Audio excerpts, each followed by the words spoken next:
Hey, Ogres. So a quick update on this particular podcast. I may or may not have screwed up a little bit when I decided that it would be better for me to switch mics with Brandon so I could have a better look at everybody in the room. And I kind of, throughout the podcast, would mute and unmute him instead of me when I was trying to clear my throat or cough or something. So the audio is a little funky in a couple of places, so just bear with us. It happens sometimes. Yeah. Sorry about that. Enjoy the show.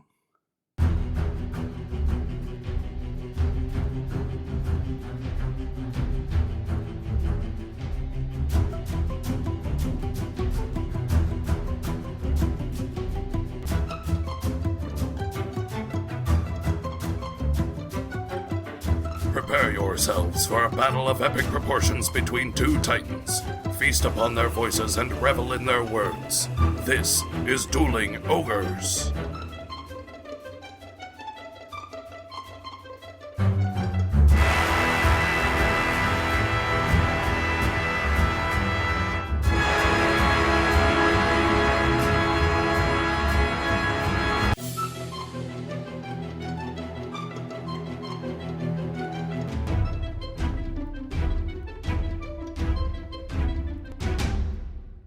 Hello, Ogres, and welcome to episode 198. Thank you for joining us, as always, on this ball-footing evening, right? Yeah, Shit. ball footing was the right word. On this ball-footing evening, Earth date, February 2nd, 2020. Ooh, God, that sounds weird. Yeah, it comes out of your mouth weird, just Yeah. like ball footing. Yeah, I'm your host, Remington Hitchcock, and with me, as always, my co-host, Brandon Full. Say hello. Hello.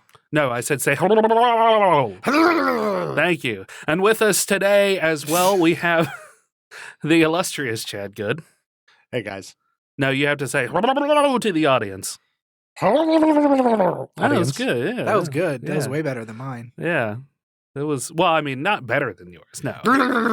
Okay, that was worse than the first one. I feel like you're just phoning it in now. Well, I'll just retreat to my corner. I've done my part. That's it. That's all. That's all we needed you for. Thanks for coming, Chad. Yeah. Well, vocal mercenary now, too. Yeah, vocal mercenary, yes. Oh, so we're back in the recording booth. We are. The biggest booth there's ever been. This is a decent sized recording booth. It is. I think so. Do you think it's nice? Have I done a good job? I need constant. That was the most Support. bare you've ever been. I need constant support. I mean, it's all right. I like it. I mean, I do not have the ear for sound that you do. And that's one benefit of listening to the podcast is appreciating that Rem, that is his thing. That he likes sound. He likes aspects of the science and the technical details behind it. And is just, oh, I hear this in my earphones now. And I pick this up and I want to dial this down and put a little more padding up and absorb some of that sound. It's very interesting as a process to hear you try to refine it. Yeah. And then on the rare occasions that I've been over to see that you've put up some more foam, put up some more moving blankets, done things to deaden the sound and increase the quality. That's kind of really cool. Well, thanks.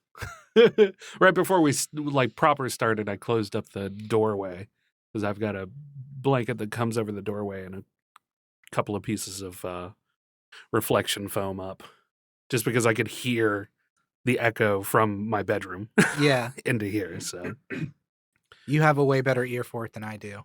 it's just something that comes with practice. When you've edited that many podcasts, you hear it in the silence. Mm-hmm. That which is supposed to be silent is not. And you're like, that's bothersome. I hear it a lot in audiobooks. So, I mean, we've talked about me doing audiobooks, and I think we talked about it last podcast even, where I was And how you want to. Yeah, how I was going to have another review up that I haven't got for that business book, the side hustle book. Yeah. Apologies, I haven't had time to write it. I keep listening to the book. I keep listening to the book over and over again, but I haven't just taken the time to sit down and write it out. But one of the things that I notice is this is really bothersome for somebody who edits, is that I can tell when somebody stops their session or has done a re-record of something where like maybe they've presented the recording to the author and the author's like, I don't like the way you delivered that line. Can you re-record it? Okay. Yeah, that's a thing that happens. For Yeah. And sure. then their audio just does not match the audio in Yeah. front of and behind it. Yeah, exactly. So like real kind of crystal clear audio, and then the section where maybe he didn't EQ the lower end out, so he sounds a little more bassy, a little more muddy is the word for it. Mhm.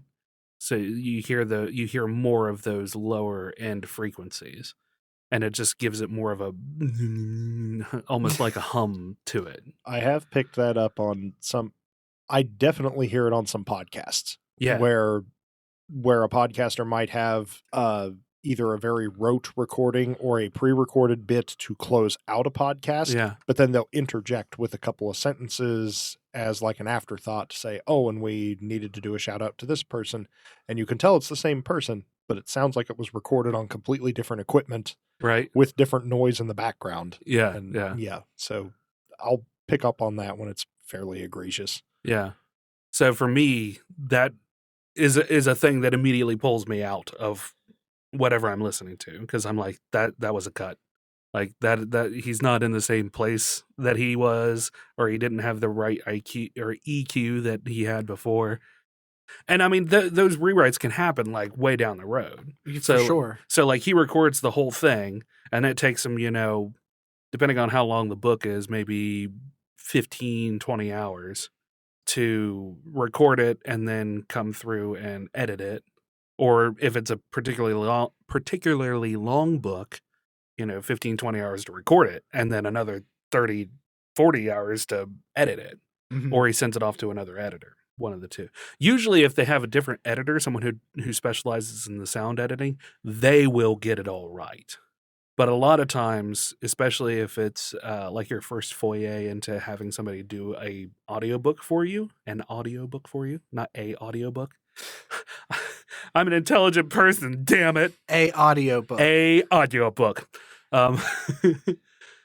You don't have the luxury of having a professional editor.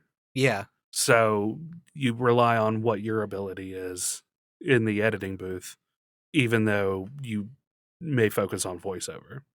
Have you practiced doing any more voiceover stuff? I have not, no. Well, you've been super busy anyway. Yeah, I really try to keep myself busy with the school and all of that. So that's really what I've been focusing on mostly. Although I feel like I'm starting to let things slide more, which is problematic. It's only like week 4 coming up, but I have everything written out in your brain space. in my calendar book. Yeah, What are your those- calendar book. What are those called? Your planner? Yes, my planner. I have everything written out in my planner, but I'm finding myself not looking at my planner every day, and that's a problem. Yeah. So I keep putting it in my backpack, and it's set it and forget it. It's out of sight, out of mind sort of thing. So that's problematic. I need to carry it on me at all times. Why are you letting it slide, you think? Just because I forget. Because squirrel, Mm. I've been trying to plan out things on my own end a lot more, just because now I have a job with predictable days, Yeah. and that's been an adjustment Yeah. to be like, oh, okay, well, I know in concrete what my work day is going to be 5 out of 7 days. Yeah. So if I want to do something on my own, I'll need to say, oh, well, I can do this on this day. Yeah. Instead of just flying by the seat of my pants, which is what I always did. Right. Like, well, I could be working next week or I could not. So I'm not going to plan anything for next week. And then if I have time to myself, I'll go do something. Yeah. But Yeah, you've set aside your mercenary's helmet for now, haven't you? I know. Yeah, it's weird. And my old mercenary boss keeps asking me if I want to come back and join the company and go off and gain glory and riches. Right. Yeah, there are some days where it sounds really damn good, but I don't know. It's hard to walk away from, even though it's much less pay than what I was getting. It's hard to walk away from something with predictability, and even though it's not the greatest, actual health coverage. Oh, Yeah. yeah, I imagine. And days I can call off, and everybody in general, where I work, treats that with a pretty lax hand when it comes to our immediate administration. Yeah. They're just like, well, if you're sick, then why the hell are you here? You Right. have sick days, use them. Yeah. It's like that was always like a trap. That was always a trick in previous jobs where you'd go work at this place and you'd be working 6 and 7 days a week. And if you were sick, there was always the hint that like, oh yeah, we could find another pair of boots to fill your spot. If you can't work 7 days a week on this project, 12 hours a day, there's always somebody else who's willing to work. Yeah. You didn't have guaranteed sick days. You just might have a foreman or an immediate manager who would tell management to go screw themselves if they tried to do something to you. Yeah. But then it was always a case of trying to play kiss ass and get the managers on your side so they wouldn't stab you in the back if you had a legitimate sick reason to call off work. I don't miss that. I don't miss that at all. That's why I say fuck the system, burn it all down. You know what I mean? But that's just it. I mean, he's saying right now that he's in a much more structured system that treats him kindly. Treats me kindly for now. For now, yeah. Right up until you piss in the wrong Cheerios. Yeah. Because there's always office politics. Yeah, Mhm. well, oh yes. Oh God, yes. That seems to be one of the hallmarks of bureaucracy, Oh, yeah. is like in the absence of actual legitimate problems you have to face every day, you need to create problems Yeah. That's between different departments just to give you something to do. And that's a current thing. Oh, yeah. Like, for instance, I'm not going to go into super specifics because I can't imagine there's anybody from the place listening. From the place listening. Right. But so it's a county entity. Technically, you're state workers, but you ultimately answer to the county because technically the county is your employer. Well, right. Since we just had Christmas, which was a guaranteed day off, and New Year's, which was a guaranteed day off, Yeah. and they both landed right in the middle of their respective weeks, Yeah.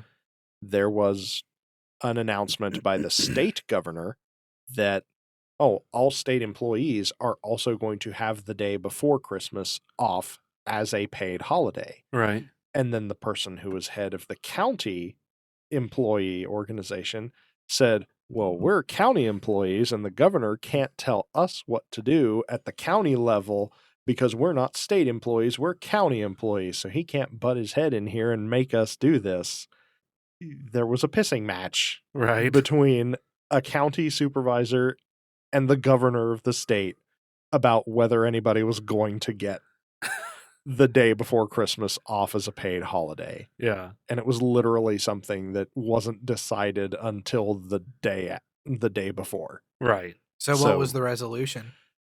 The resolution was everybody was going to show up to work and we were going to work for 5 hours and leave early and get paid for 8. Oh my God. And then so they split the fucking difference. Yeah. And then Jesus. and the thing was that our immediate supervisor wasn't going to say anything to the county level supervisor about it. They were just going to do it. And then if the county supervisor didn't say anything, we were going to do the exact same thing the day before New Year's. Wow. So it was just this is what we're going to do. Don't talk to a bunch of people about it. We're just going to do it and see what happens. So really what you're saying there is there was actually no resolution. Your boss was just like, this is what we're going to do. Yeah, pretty much. Well, Brandon, how have you been? I've been good. Yeah? Mm-hmm. I haven't really been up to anything as per usual. Yeah. I've been playing Dark Souls. That's my game that I've been doing this past couple of weeks. Yeah. Dark Souls Remastered, the first one. Those games are fucking difficult. Have you played Dark Souls? You've never played Dark Souls. No, I haven't. No. Although I've watched many people play it, Mm-hmm. and it looks trying sometimes. It is. I started playing it. I picked it up, and convinced my friend Cliff to buy it as well. Uh-huh. So he lives in a different state, so we've been kind of playing and trading tips back and forth over Facebook Messenger. Yeah. And he has just blown through everywhere that I am and has gone way past it. He's put so much time into it already, whereas I've put maybe like 4 hours into it so far. Right. So yeah, that's what I've been doing. I wish I had something more exciting to talk about. I had a little burp. I'm sorry. That's okay. Still on the job hunt. Yeah. Job hunting is tough. Job hunting is a pain in the ass. I've put in so many applications now. At least I get, like I told you, I applied for a banker's position as like a banking teller. Yeah. Yeah. And I got an email back from them. At least I got an email back saying, hey, we're not interested. Yeah. And I get that, like, when I was, because I wanted to be a teller. That's something that I really would like to do. I don't have a good reason why. I just like counting money. I think a bank teller would be a good job. I mean, it's a solid job. You probably get benefits. Oh, yeah. It's a job that you can brag about. Yeah. Because bank teller has an air of supremacy to it. Which is constantly what you're striving for. I'm striving for supremacy at all times in my life. And ladies love bank tellers. Yeah. I guess. Ladies love bank tellers, right, Chad? Yeah, I think so. Yeah, see? Yeah. Chad backs me. I mean, considering the fact that there are 3 penises in the room, I don't know if we can actually say whether or not the ladies prefer bank tellers over other people. But sure, yeah, we can roll with it. Yeah. Yeah. You think bank tellers get a lot of tail, though? Every bank that I go to, the women are beautiful. Uh-huh. The men are handsome. Yeah. So I feel like if I got a job as a bank teller by proxy, I would become more handsome. I believe this. Yeah. That sounds good. Yeah, I like that. I would lose weight. Uh-huh. I would wear tight button-up shirts. Right, yeah. I would maybe flex, a tie. Maybe and the a tie. button would fall off. Yeah. You'd have to be clean shaven and have that haircut all the time, though. I could do that. Yeah. I think they have to get a lot of action just because you've always got random groups of people trying to pull heists and they're trying to get inside information. They're always sending people to feel out the opposition. Yeah, they're constantly... Hey, go get one of those bank tellers. Let's see what it's like on the inside. Yeah. I mean, you just have to have a sense of integrity. I like how all banks are apparently being robbed at all times in this scenario. I could become corrupt. You could. I could be a corrupt bank teller. Yeah. Now any bank entities that are listening to this are like, well, we're never going to hire this Brandon Fool fellow. He's too easily corrupted. Because I put the podcast on my resume. Yeah, exactly. That would be a death note right there. You'd never get hired anywhere again. Dueling Ogres, huh? Clickety clack. Well, I think I had sent you a one for the library because you used to work at the library, the Vienna Public Library, and back in the day. Yeah, high school. Yeah, and I know you really enjoyed doing that. Yeah. Until you got in trouble for wearing the wrong socks. What? What? You don't remember that? I remember you telling me about this. Because one of the librarians was giving you a hard time. Oh my God, I think I remember over this. the fact that you were wearing colorful socks with sheep on them.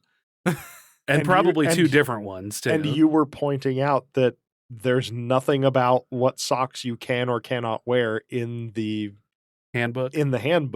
That it literally says like either a polo or button-down shirt, nice shoes and khaki pants. Like those were the only things that it really stipulated, and that it said nothing about socks in there. And she was getting pissy because you had like blue socks with little rainbows and sheep on them. I remember those socks, and I don't remember that, but I think it was from when I worked at Walden Books because there was no... Oh, maybe. There was no dress code at the library as far as I know. Yeah, it was probably Walden's. That sounds more accurate. The boss at Walden Books was nasty. Oh, okay. She could definitely be a little rough around the edges. For some reason, I conflated that idea with when you worked at the library. I thought that not all book places the same, Chad. Well, I also had some like bad interactions with the head librarian in Vienna at that time because she was kind of not a very pleasant lady. Well, great. Now how are we going to get the library to sponsor this podcast? Oh, no. It's a bunch of nice people now. Oh, is it? Yeah. So I applied there. I Yeah. applied at the library. I applied at the Wood County Library also. Never heard back from either of those. Yeah. I think the one that I sent you was like working in the children's section. Yeah. Which, if you did put the podcast, that's where I was going with this. Is if you did put the podcast on there, they'd never hire you to work with children. No. Because I hate children. Yeah. Who would they assign to actually go check out the podcast in that circumstance? Can you imagine how rough of a job that would be? That's Someone the says, "Oh, job I need. like, hey, go check out this person's podcast and see if we want to hire them or not." Like, oh my God, this thing has almost 200 episodes. I'll get to it. How much of this do I have to check out? All of it. Every last episode. Every last minute. Even the outtakes. Just make sure they don't do any Jimmy Durante impressions. If they do, tell them to get out of here. Tell them to get out of here. Get out of here. Cha-cha. True believers. I'm in heaven now, true believers. Cha-cha.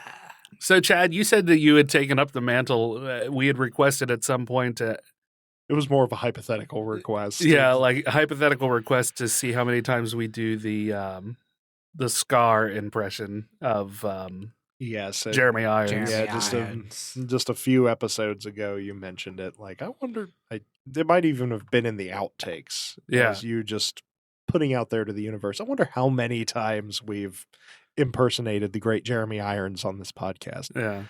So, because a lot of my work is now in a shop situation, and I kind of have to wear hearing protection anyway, I just have this nicer pair of Bluetooth earbuds I bought myself when I was working on the road.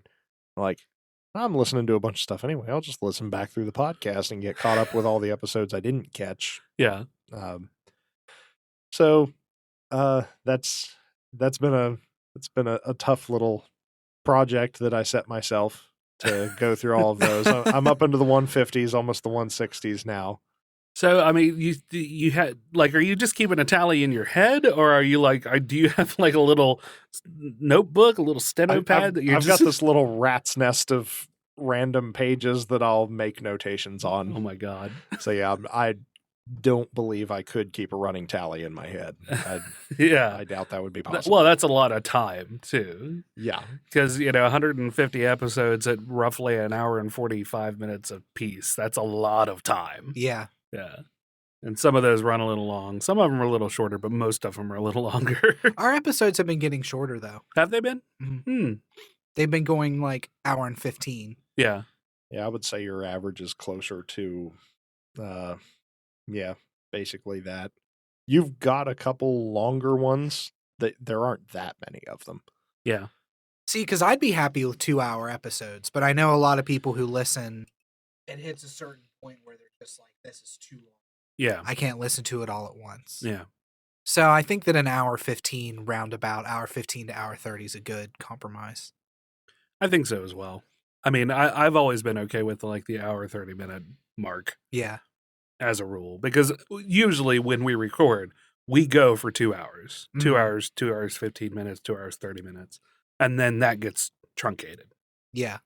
Yeah, I feel, especially if it's a podcast that covers a couple different stories and subjects, you kind of have to have a longer conversation just because if you cover 3 news stories and you kind of do your opening chatter back and forth, if you're trying to cram that down into 30 minutes, boy, that's going to be really fast. Yeah, well, and this is like a comedy entertainment podcast. It's not like a news podcast. You come here to listen to our take on stories and hope that it's funny, right? Yeah. And sometimes it is. And a lot of times it isn't. Self-deprecation. That's humor. Yeah. Humor, humorous, laughter, enjoyment. Those are big arms you're doing there, buddy. I'm doing the big arms. Yeah. Because it's the only thing I can do to be funny. The bigger arms, the funny In an arms. audio medium, I'm being as visual as possible. Speaking of that, one of your episodes, like I think in the 170s-ish range, where Remington was commenting on you throwing your arms up in exasperation, and how nobody got the benefit of being able to see that. I definitely heard it. I think it might have been you bringing up Babylon 5 and that Remington saying he had never seen it or something along those lines. Babylon 5. Well, I've that never would be, watched yeah, I Babylon was going to be, 5. that would be the reverse. Yeah. Because I've seen Babylon 5. He is not. Okay, it must have been a different subject because it was definitely something you said that provoked an exasperated just hands in the air from Brandon. I'm like, I know exactly what he's doing there. I don't need Remington's. I don't need Remington's description. Yeah. It clearly was communicated by the just lack of audio. Yeah. Following.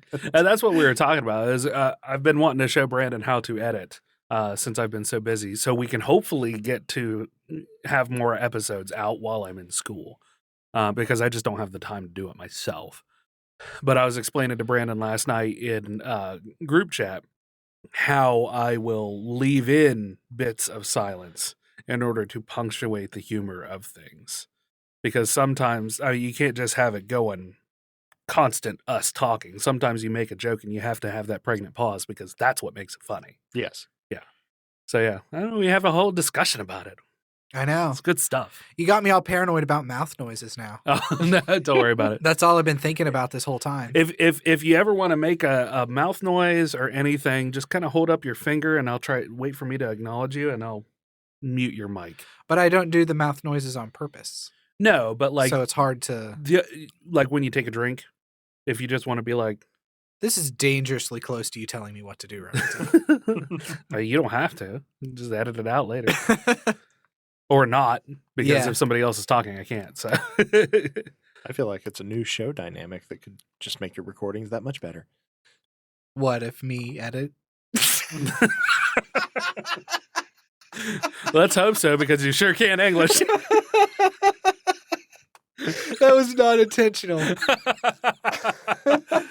I was more thinking Remington just ordering you around, but sure, let's do the other. I tried to do that as little as possible because Brandon has a hatred of people telling him what to do. So. I really do. I don't know why it's so hard for me to find a job.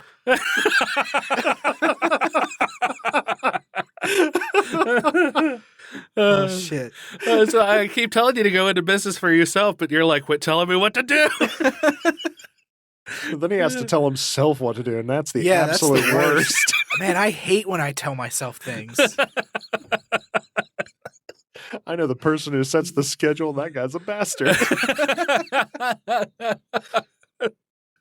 Oh, fuck. You want to get into some stories? Yeah, sure. I've just been doing the same old thing, so there's no real reason to ask me anything. So what do you guys think about Penis Man? I feel like DC's really stretching for another universal reset, but yeah, let's talk about that. Yeah, go ahead. Did you hear about Penis Man? No, I at have all? no idea what you're talking about. Nor do I. Okay. There was graffiti in Tempe, Arizona. I think it's pronounced Tempe. Okay. That just said Penis Man. Somebody was tagging the words Penis Man everywhere on historical sites, on government buildings. Oh, God, yeah. On the sides of walls. Uh-huh. Just Penis Man everywhere. And this went on for probably about a month. Yeah. He was at large. And then he was... yeah. Wait, Penis Man was at large, huh? Penis Man was at large, yes. Okay. Mm-hmm. Keep and going. then he was caught. Wait, they caught the penis? They caught the Penis Man. Mm. They wrangled the Penis Man. There's got to be a better way to say this. They grabbed a hold of the Penis Man and wrapped yanked him up into prison. And they wrapped him up. They zippered him up? They zippered up the Penis Man. Yeah. We got there. His name is Dustin Schomer. Uh-huh. Was arrested in Arizona for being a prolific Penis Man graffiti artist. Prolific. Yeah, I added prolific. No, that's good. I like it. Schomer's arrest in Phoenix followed weeks of publicity surrounding the graffiti tags. Mm-hmm. The words Penis Man scrawled with spray paint had appeared on numerous buildings and objects, mainly in Tempe near State University, since at least late November. So longer than I thought. Wow. In the last couple of weeks, the Penis Man tag showed up on high-profile locations like the Tempe Municipal Buildings, historic Hayden Flour Mill, the landmark A on Hayden Butte, and porta potties. Wait. Go back to that last one. Butte, yeah. It's Butte. Hayden Butte, and porta potties at the Tempe Town Lake. Oh, I thought you were talking. Okay. Sorry. You thought that I was saying that they spray painted on somebody's butt? Yeah. I did. Somebody's large ass. Large enough to hold penis man spray painted in freehand on it. Yeah, or something along those lines. Like I've seen like butt road before, like Yeah. Butte. Butte is just like one T. No, No, Butte Butte is 2 T's and an E. Is it? Yeah. Okay. It's a landscape feature. it's like a Yeah. flat. Yeah. It's like a plateau, but very obviously on its own. Isn't that what in Close Encounters of the Third Kind? Yes. Was a Butte? Yes. Mashed potatoes. Yeah. Okay. Okay. The porta potties at the Tempe Town Lake, there was a picture of it, which was fantastic because there was just all of these porta potties in a row. So he did one letter on each porta potty. Yeah. So it just spelled penis man out. I don't know why this story gives me the giggles so much. Because why wouldn't it? Like it should. Penises on things is funny. See, And it'll never not be. I knew some graffiti artists growing up, so I have kind of a connection to the graffiti world, Right. which I don't know. Like this wasn't tags, or I Yeah. guess it was tags, but this wasn't like art. This was just somebody writing penis man. Oh yeah, there was no And- skill involved in it. It was No. just I'm gonna tag penis man all over things. The problem is when he hits like historic buildings and stuff. That's where I really have a problem with it. Oh yeah. The rest of it's okay, but hitting historical sites is like, that's you kind of lose the penis man message a little bit. Yeah. Whatever the penis man. What do you think the penis man message is? Before I continue on with this story, do you think he has a message? To stand tall and keep pumping.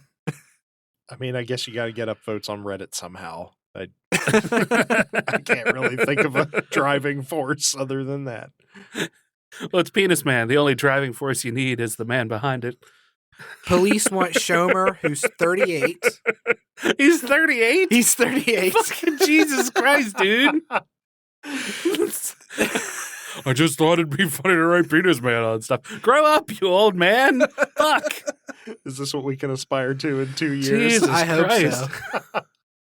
They want him. The police want him charged with 1 felony count of criminal trespassing Yeah. at a critical public service facility, 8 counts of misdemeanor criminal damage defacing, and 16 felony counts of aggravated criminal damage defacing a school. Mm-hmm. He wrote on Facebook, Shomer did, that he was arrested by 25 heavily armed SWAT officers.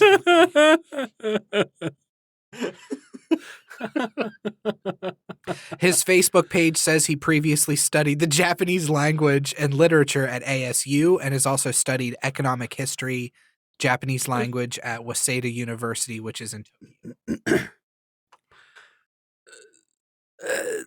That kind of blows my mind. Like, how bored do you have to be a 38-year-old, obviously cultured person to just write penis man on things? Like, Here's getting the in touch thing with is- his inner like, did he never do anything fun when he was young? And that's what he's trying to recapture that? What's your purpose, man? Or he just felt like doing it and trying to blame it on somebody else. Maybe. Well, here's a little wrench into this whole penis machine. After he was arrested talking to the newspapers, he said that he was just a copycat. He said that he wasn't the original penis man. He just took up the mantle. He just wore the hood, as it were. This is going a lot deeper than I ever expected, Brandon. There could be another penis man out there. The original penis. He also has a GoFundMe The to king get a cock. lawyer. The king cock. The king cock. The cock of the walk. This episode definitely is not going to go on my resume. He has a GoFundMe to raise money to get a lawyer. $10,000 goal as of when I took these notes, which was 2 days ago. Uh-huh. He has $3,000 raised. Of course he does. But he also posted on his GoFundMe page that that people could still donate, but he had secured one of the best lawyers in Arizona. Well, that's good. Yeah. He's still going to need to pay for that. Yeah, well, here's the thing is police have him recognized at the scene of the crime. Yeah. They have his van that he drove. Or no, not a van. He drove a Honda CRV. Okay. So they have his CRV at the scene of the crime, and he admitted to doing it. Yeah. So what's a lawyer going to do? Just plead down your case? Yeah, that'd be the only thing. I mean, that's a lot of felony charges. Yeah, 16 felony charges of Yeah. defacing school property. Yeah, including one with aggravated in the title of it. Yeah. Yeah. Well, we've also proven that you can get away with roughly anything as long as you convince somebody that it's for the good of the country. That's a good point. So if Penis Man can just convince the jury that what he's doing was good for the country. Yeah. So what are your opinions on Penis Man?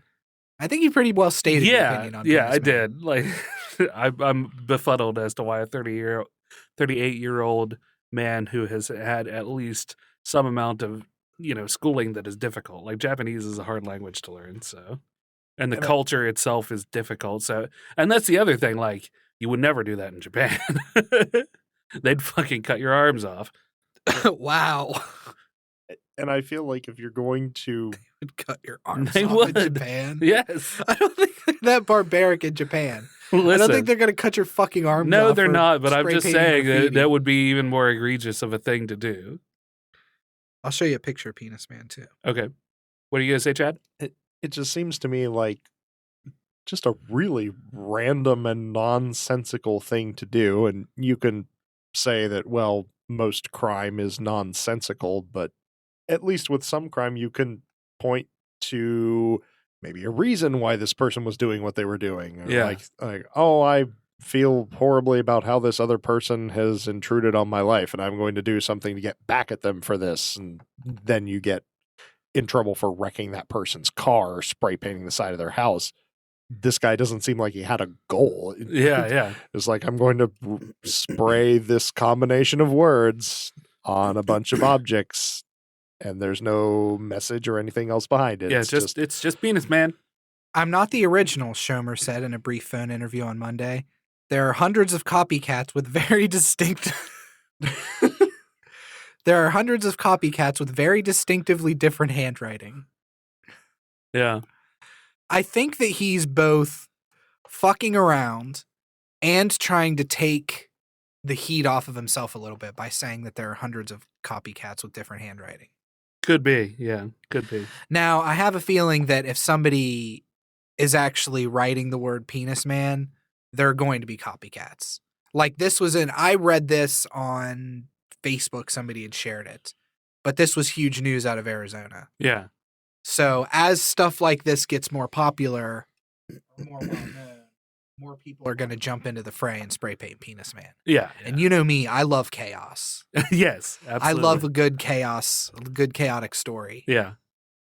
Well, you could combine that with this thing I read not too long ago about a more eco-friendly version of graffiti art it explained to you how to use lichen to put a message on like a concrete surface. Lichen like mold? Yes. So, Weird. yeah, it basically you get it's a message that keeps growing back.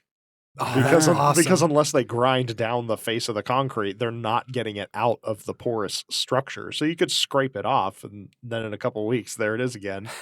That's kind of cool. That's really cool. Yeah. Yeah, it's Penis Man and mold? yeah, pretty Yeah. much. Yeah, that little green stuff that you'd see like growing on the side of a brick. Not like the vine stuff, but just the moss almost. Yeah. Yeah, that's what it would be. If I were a piss and vinegar 16-year-old teenager, I would probably be spray painting Penis Man about town. Yeah, but that's the modifier though, isn't it? You'd have to be a 16-year-old little pissant kid. Yeah. Yeah. Not a 38-year-old man Yeah, who lives in a exactly. condominium. Yeah. That's the problem that I have. The guy looks like somebody who would also be a 38-year-old man spray painting. Yeah, you're right, yeah. He almost has a chumley aspect. His mugshot looks almost exactly like a person I scrolled across in Reddit the other day that was asking people to roast him. He looks almost exactly the same. Like, I'm 30-some years old, I live in my parents' basement, and I do nothing but play World of Warcraft and order takeout. Roast me. The guy looks almost exactly the same. He pretty much has roasted himself right there. Yeah. Just by laying all that out. You'd be like, you know what? I don't think I have to do anything. I wash my hands with this entire situation. Our work is done. Congratulations, sir. Speaking of World of Warcraft and Blizzard stuff, Yeah. Activision Blizzard releases Warcraft 3 Reforged to a litany of anger and complaints. Oh, yeah? I actually have not heard anything about this. Oh, really? Yep, I have not. That's a real role reversal. It currently sits at a 0.5 on Metacritic. Oh, wow. A 0.5 audience score on Metacritic. And I think Wow. it's at like 40-something% critic score. They also released a new terms of service that says they own all custom games made for Warcraft, hoping to avoid a repeat of Dota. Okay. Because Dota, you're familiar with the game Dota? Yeah. Defense of the Ancients, I think it's what it's short for. Yeah. Was originally a modified version of World of Warcraft. Okay. And then Valve, I think, bought Dota and made it its own game. Okay. But had Blizzard had this in place, Dota couldn't have been sold. They would own the intellectual property for it. Yeah. And would be able to make money off of it because Dota makes a pretty decent amount of money still. So is this on the on the edge of what we were talking about with the add-ons in Our group chat? yeah? This in our is group exactly what we were talking about. chat? Oh, okay, because that's different then. So they don't own the add-ons. No, they own anything to do with the game that you would do to modify the game. They own. Okay. It's in their terms of service. Gotcha. As for removed features, apparently custom matches aren't working. Okay. Not to mention that Blizzard has decided all custom game modes now belong to them. Also, there's no competitive ladder nor clan system nor custom campaigns.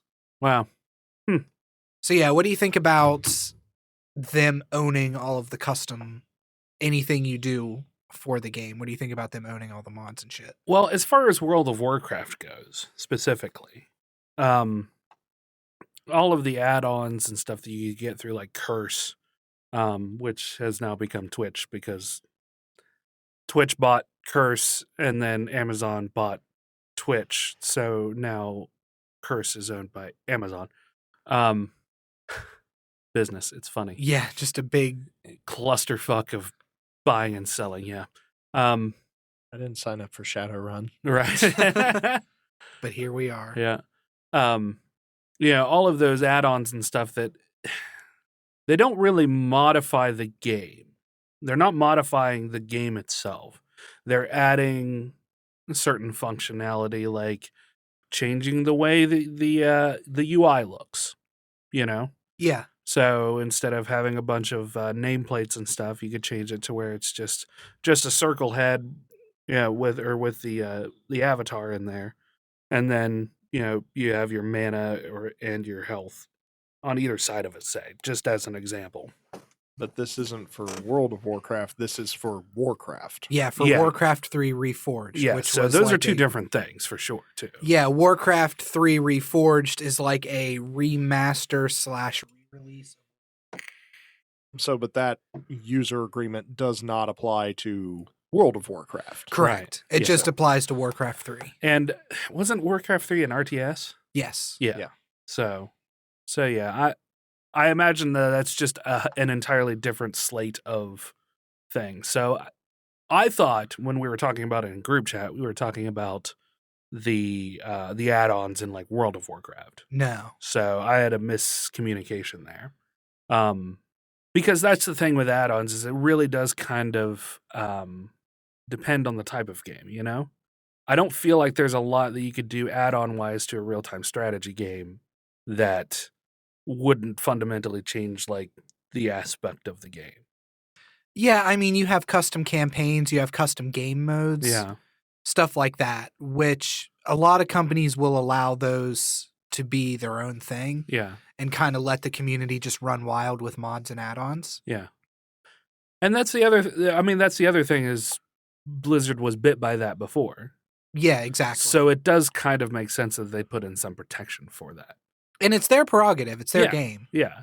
I mean, will it piss a bunch of people off? Sure. Yeah. But I'm pissed and I don't even play Warcraft. yeah. So, but having been bit before, it makes sense. So like you can be a pissy, whiny person on the internet about it, but the fact of the matter is that, they lost tons of revenue because it was turned into Dota and then, Yeah.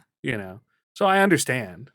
Don't have to agree with it per se, but I understand. Oh, I understand where they're coming from, but Blizzard Activision hasn't been in a great place lately as far That's as true. like public opinion. Yeah. Mm-hmm. And it does seem to be removing some incentive for your community to actively participate in making your game Exactly. more fun. Yeah. Like, Mhm. Yeah, because people don't want the content that they've created to be owned by somebody else. Just fundamentally. That's not something that we want. Right. So it's going to stifle, or like Chad said, it's not a good incentive to have people create these things for you. Unless you're going to compensate them in some way for it. Like, people can do things out of love so long as they still have the ability to say, this is mine, But Yeah. as soon as it's owned by the company, just because they say so, then they want compensation for it. Oh, and there's no compensation involved. Nope. This is just, we own it. Yeah. So definitely makes sense. It'll definitely stifle the creativity of the community. Mhm. On top of that, the game was supposed to be released with new cutscenes or improved cutscenes. They Yeah. never released it with that. Yeah. It's the same cutscenes. Like I mentioned before, a lot of stuff has been stripped out of the game too. Yeah. Stuff that was supposed to be in there that was in Warcraft 3, the original. Yeah. So it just seems like a half-hearted re-release to kind of prey on people's nostalgia. Yeah. Yeah, that just seems like they're intentionally releasing a subpar game instead of actually remastering it. Like, Yeah. what did they remaster, if anything? If Yeah. they're cutting elements out of the game and leaving in the same cutscenes, what did they change? The graphics are improved, so I'll give them that. But besides that, that's the only thing I could find that looks any different. And here's the trouble that I have seen from the control aspects of Blizzard and Activision. Blizzard, before they were purchased by Activision, always ran on their own schedule. And if it took extra time to make things happen, they just took the extra time to make that happen. Yeah. And they would come back and they'd say, I know that we said that this was going to be then, but that's not going to happen. So we're going to have to wait another year because we want it to look good. That is where, when you say soon and in parentheses TM, if you ever hear somebody saying that, it's basically a nod to Blizzard, because they would say something is coming out soon and it would be 2 or 3 years before it comes out. So soon TM, because Blizzard trademarked that shit, right? Yeah. They didn't really, but that's the joke. But with Activision as the ultimate head, as the ultimate voice of it, there's got to be tension where they are saying this needs to be out now. And, well, you said it's going to be out now, but we're not ready to put it out now, but you have to put it out now. Yeah. But it's going to piss people off. I don't care. You said you put it out now, so put it out now. I feel like that's the wrestling match that's going on in the upper tiers of Activision Blizzard. Oh, for sure. Activision isn't very well liked anyway. Exactly. As a company, they kind of have a reputation, as most big major video game companies do, for doing that kind of shit. Yeah. So I can't say that all of the blame can be put on the Blizzard section of it because of that reason. Oh, yeah, I'd put it more on Activision than Blizzard. Yeah. But it is unfortunate because it's kind of like it just continues to sully Blizzard's name. Yeah. In that regard, I recently shared out a story where they were not going to do the Overwatch matches in China because of the virus breakout. Yeah, the coronavirus. Yeah, the coronavirus breakout. So they released a statement that said that they were not going to pursue the matches in China to protect the community from, the potential of the coronavirus. So, which I think is pretty responsible. Is the coronavirus being overblown? The threat, the fear of it? I've heard differing opinions. I've only done the bare minimum of research on it myself. It is telling that there are some fairly reputable sources claiming that elements within the Chinese government are underreporting the impact of the coronavirus. But it also seems true that elements over in this country are very much overinflating the impact it could have by people bringing it here.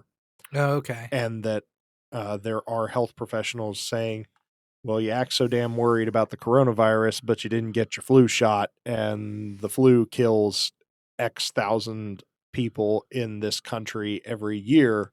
So why don't you go get your flu shot if you're that worried about a communicable disease that you can stop? Yeah, Right. which is a good point. Yeah. So I think, according to one source that I can't recall off the top of my head, that maybe a few hundred, maybe a few thousand had succumbed to the coronavirus in China, whereas it's in the tens of thousands of people who can become very negatively affected and possibly die of the flu every year. Yeah. So yeah, get your flu shot. That's what it boils down to. Yeah, PSA from Chad. Just get your damn flu shot. Quit worrying about the coronavirus. Get your damn flu shot. That's what happens when your mom's a nurse. Right. So what else you got, Brandon? I got some space news if you want to do the... I can't do it like you do. You got to do it. Oh, so you got some space news. I couldn't find the buttons. Yes. Okay. Is Cool. that red light supposed to be on? Are we muted or anything? Yeah, that's if I turn this off, if the red light is off. That's when the echo effect comes? Yes. Okay. Right now that means that the echo effect is muted. Gotcha. Yeah. This week, NASA chose Houston-based Axiom Space as the grand prize winner of their Next Step 2 Appendix 1 program, which hoped to find a suitable applicant to grant access to the International Space Station's Node 2 forward port for their first commercial space station and research platform that might be utilized as an ISS replacement when it's eventually decommissioned. The nodule will be used for scientists, astronauts, and rich tourists. And rich tourists. Yeah, so basically, NASA was holding a contest to see who would get to make a new module for the space station. Okay. Axiom Space 1. So they're going to be making... What it's going to do is it's going to connect to the International Space Station with its own node filled with different things and work to kind of amplify the size of the International Space Station with the eventual goal of when the space station is retired, this node will break off and have its own power and continue to orbit. That could be pretty exciting.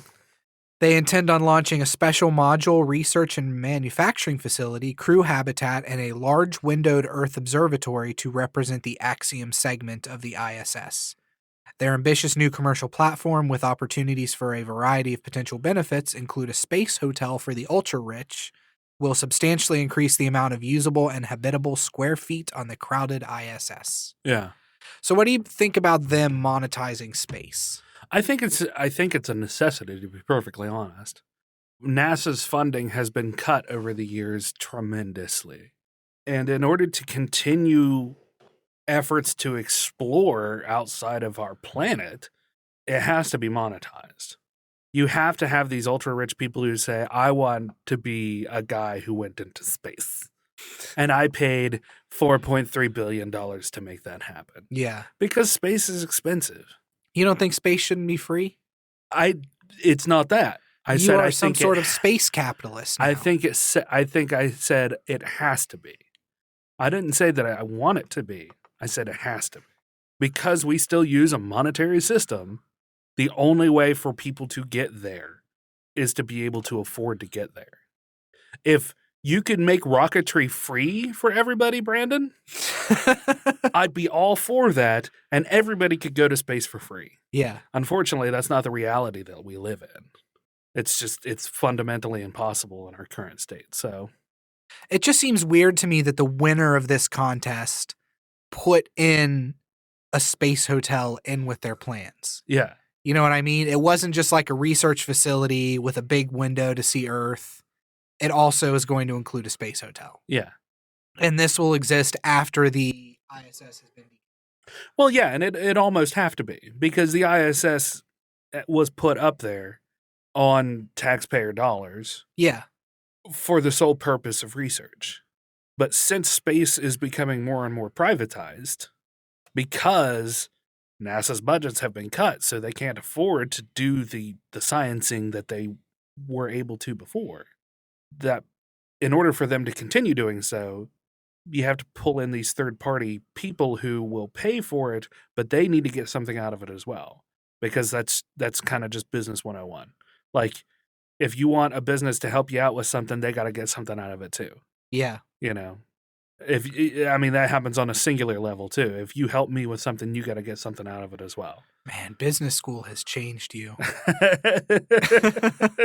It's true though. Like, say I come over and I help you move something, I could just do it, but chances are you're going to offer me some pizza or something. Exactly. I get something out of it on top of, hanging out with you and doing some manual labor. Yeah.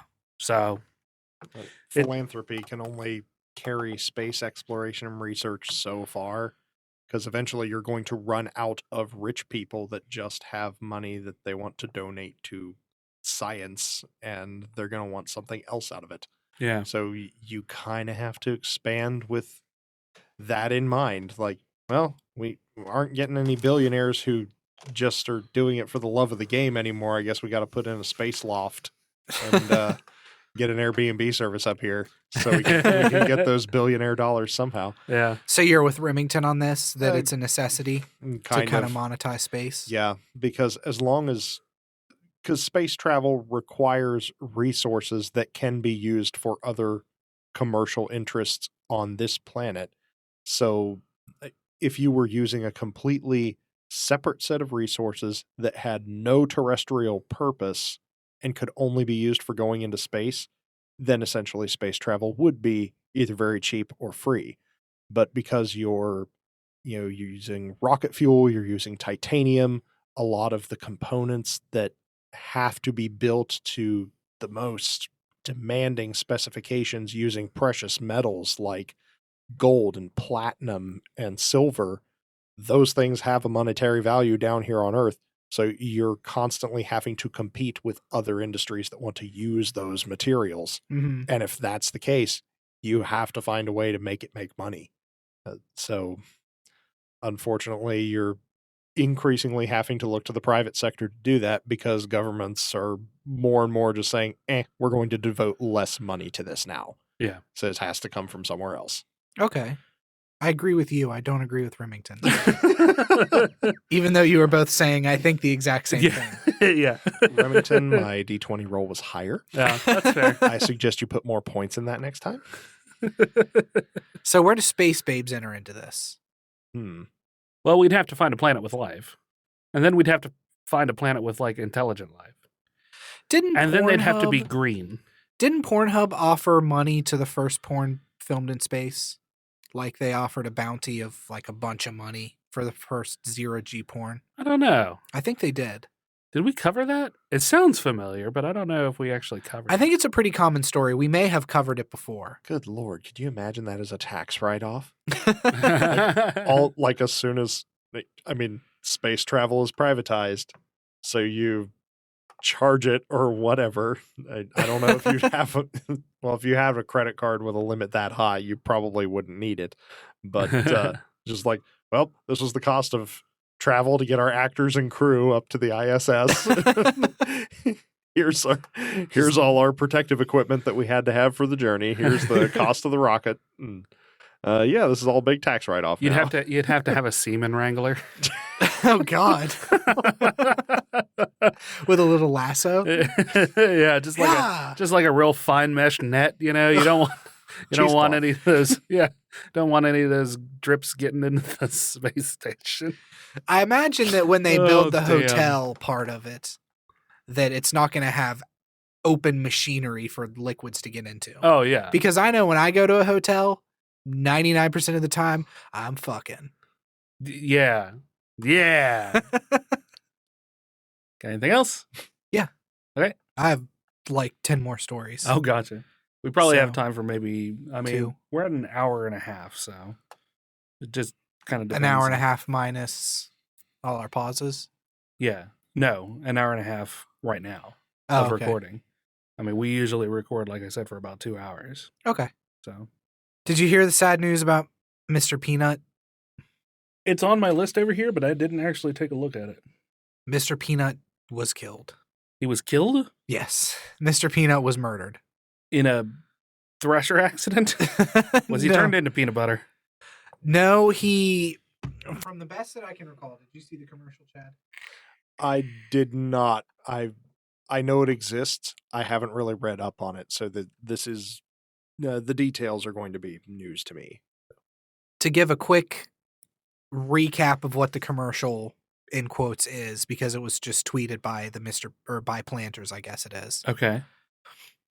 It's Mr. Peanut and two celebrities who I don't remember driving down a windy road.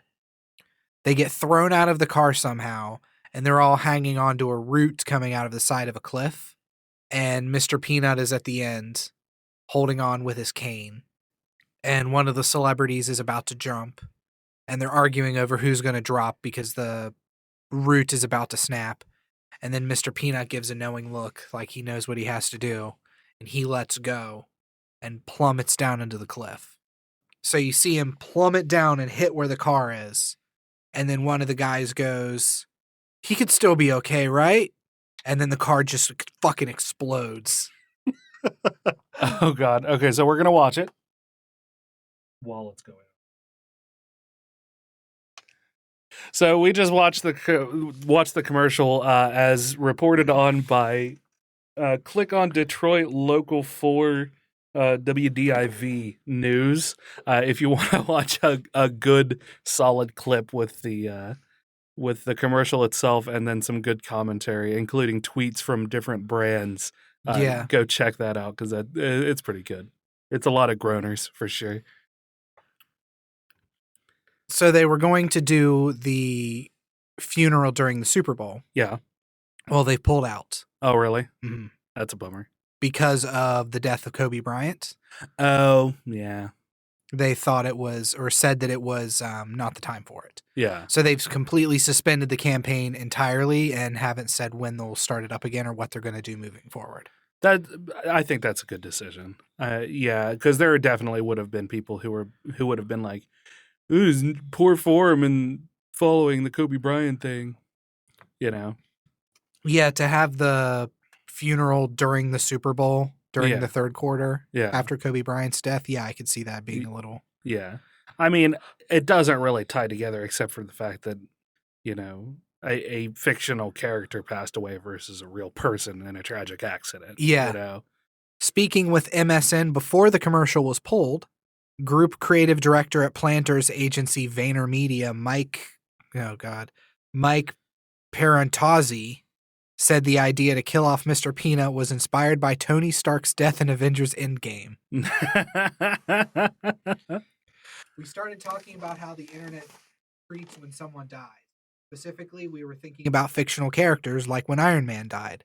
When Iron Man died, we saw an incredible reaction on Twitter and on social media. Such a strange phenomenon.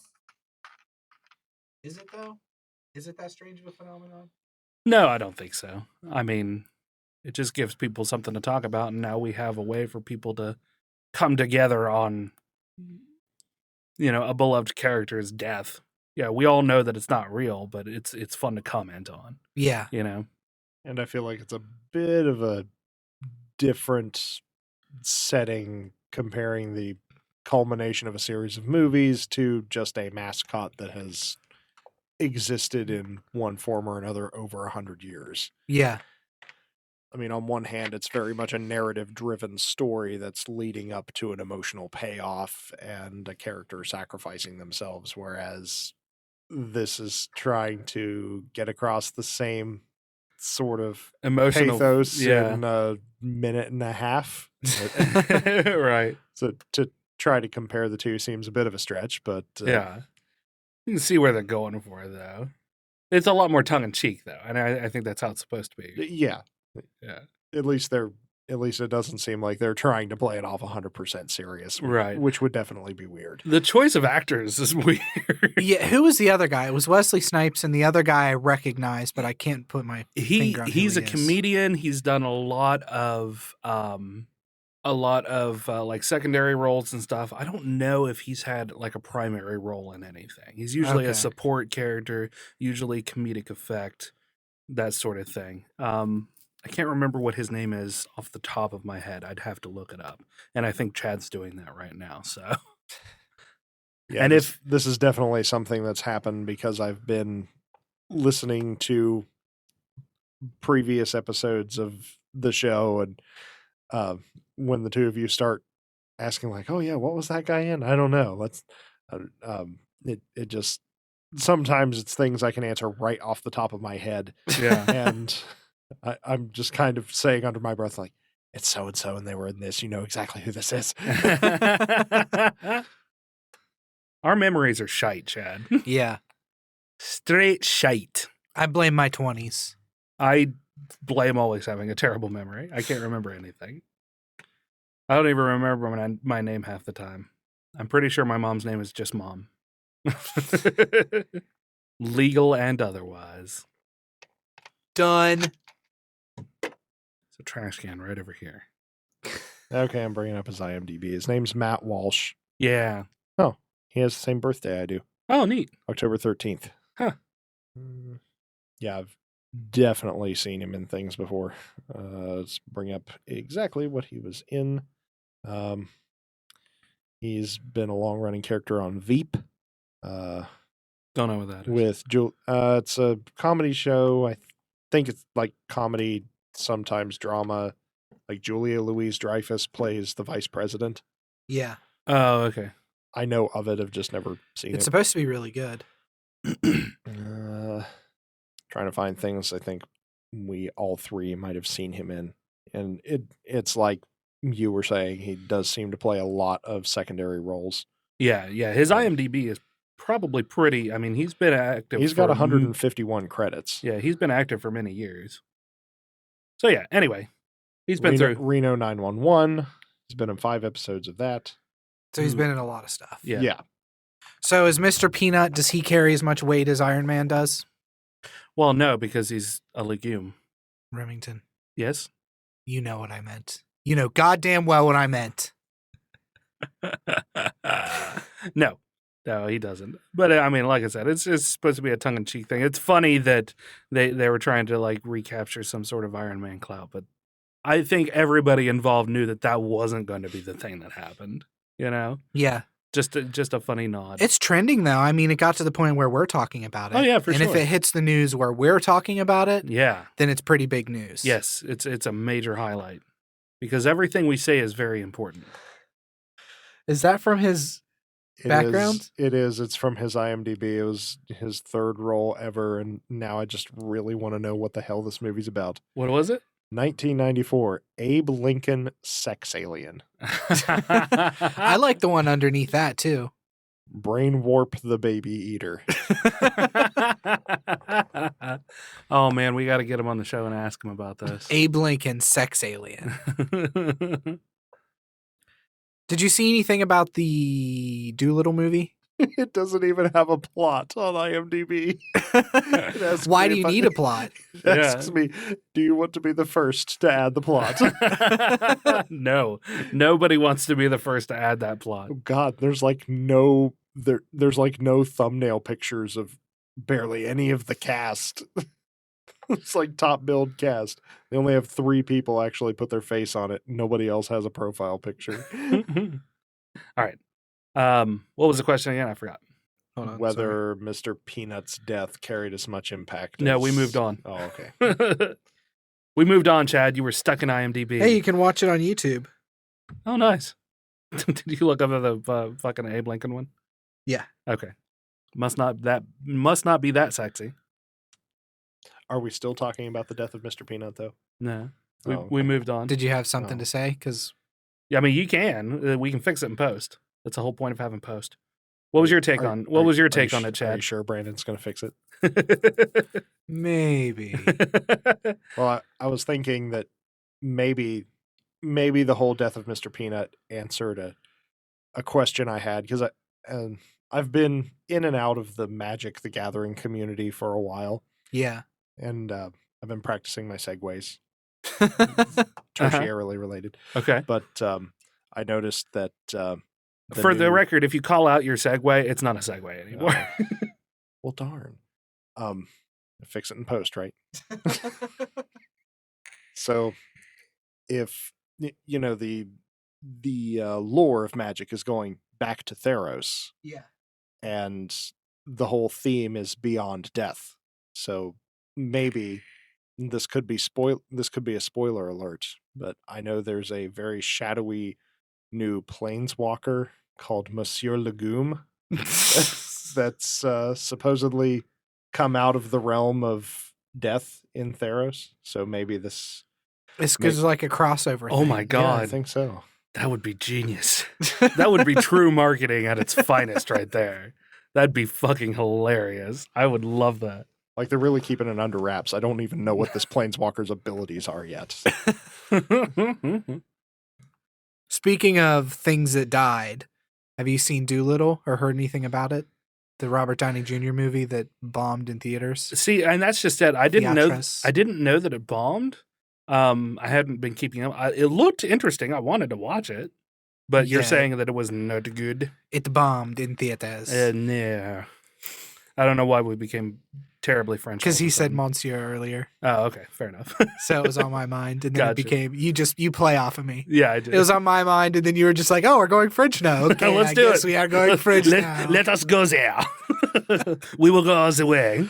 The box office for Dr. Dolittle is as quiet and calm as a mother's womb. It was enveloped by Mother Ocean. All you C-Lab 2021 people getting a kick They're out of getting this. a good chuckle out of that one. Like, I remember that. Yeah, that was a thing that happened in 2002 on fucking Adult Swim before they went to the bumps. Dr. Dolittle, this is a spoiler for the ending of the movie. Okay, So I hope that you're okay with spoilers for this movie. go for it, I I'll guess. accept it. The ending vexed the movie makers. From what I could understand, this movie was wrought with people arguing. Robert Downey Jr. had a lot of sway. Uh-huh. There was a quote from somebody on the movie set who said, when Iron Man tells you to do something, you do it. Yeah. So the movie was just mired in all kinds of bullshit, and that's partially why it's failed, because it was just a mess. Uh-huh. The climax of the movie has Robert Downey Jr. fixing a constipated dragon. Okay. Yes. Huh. Even when it was decided that the dragon was constipated, there was debate over logistics. One cut, according to sources, featured Dolittle removing a boulder-sized stool out of the dragon. In the end, the film showed bagpipes as the constipating culprit, with the good doctor enduring a windful of gas. So this movie has, at the end of the movie, there's a dragon with bagpipes shoved up his ass. This sounds like a great movie. That's what I'm saying. What the hell are critics panning this about? This is gold. This is poop gold. I want to see it more now. Right? I really didn't have much interest in seeing it before, but now I kind of want to. If you I want to promise, see Robert Downey Jr. digging around in a dragon's ass. Come on. if you promise me a movie has bagpipes shoved up anything's ass, And it has RDJ in it. I'm going. Yeah, I'm on. I'm 100% for it. Jesus. It's one of those things that cracks me up. I don't know if we've had this discussion about actors before. Wesley Snipes is a good example of an actor who relies too much on his clout and will fight with directors about how things are done. Yeah. We've had that discussion before, where on the Blade movies that he would communicate with the director in Post-it notes and would just stay in his trailer the whole time to get high. Yeah. Yeah. Let's see. Edward Norton. The only reason he's not the Hulk anymore is because he wanted more creative control over the story. Oh, really? Yeah. Oh, yeah. You didn't know that? No. Yeah. Edward Norton is not the Hulk anymore because he wanted to have say in script and writing to help develop the character. And Marvel's like, no, we have a plan. Yeah. And- Marvel's like, no, pretty sure we know who the Hulk is, Eddie. Thank you. You're right. Yeah. And he wanted to do other things with it, and they were just like, "No, we've got Come on, a whole Marvel, thing. you gotta let me write it. It's me, Edward Norton. Now I'm not going as far as to say like I feel like Robert Downey knows the process, you know. Yeah. So I don't know if he was being a hard actor to work with. The long-running kind of feud between Dan Aykroyd and Bill Murray, where they just kind of rubbed each other the wrong way. Murray, ultimately, I watched a documentary, well, kind of a documentary, YouTube, talking about the background behind that. Murray, I guess, wanted to do more serious roles because he didn't want to continue to be typecast as the comedy guy. And that's really, apparently was what most of his beef was with that. And then I guess the second one was kind of a little bit of a train wreck, which is one of the reasons why they didn't do the third Ghostbusters. Are you looking forward to the new Ghostbusters? Yeah. I'm glad that they got everybody on board, But yeah, I guess a lot of that, like Murray is notorious for not committing to anything until the very last minute when it comes to movies. So that was kind of what the second one was, is nobody knew if he was actually going to show up on set for the second one. Like, that's how close he was cutting it. Wow. Yeah. So, but yeah, it's interesting when actors when they have a certain amount of creative control, how that can foobar things. So, I mean, I don't know. We don't have any reports, I guess, of how that was entering into it, just that it did, right? I didn't dig enough into it to know. Okay. I just saw the story about a dragon with bagpipes up his ass, and I ran with it. Yeah, that's fair. Yeah, to be fair, I tend to keep a finger on the pulse of movie news because movies in general are just something I enjoy as often as I can. I will like to go see something in the theater just because I like that experience. I don't like a crowded movie theater, but there is something special to me about seeing something on a big screen versus seeing it on my TV at home. Yeah, for sure. But yeah, I had not heard anything about Dolittle. Yeah. Like, I had seen maybe one trailer for it and like, oh, that's a thing. I didn't even know it was in theaters this week. We watch a lot of... and then just had not heard anybody talk about it, negative or positive. We watch a lot of Disney. So, I mean, that commercial played a lot on Disney stuff.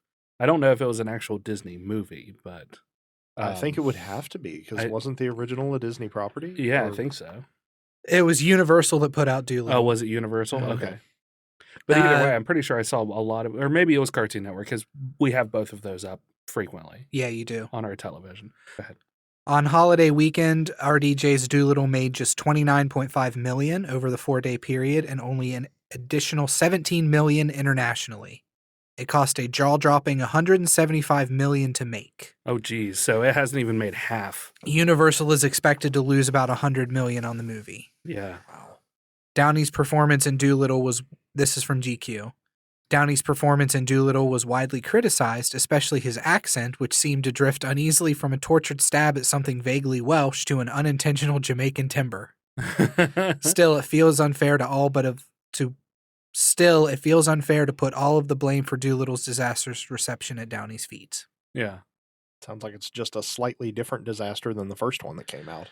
Yeah. The first one was famous for running heinously over budget multiple times and resulting in a few animal deaths and just kind of being a weird freaking movie to work on. Right.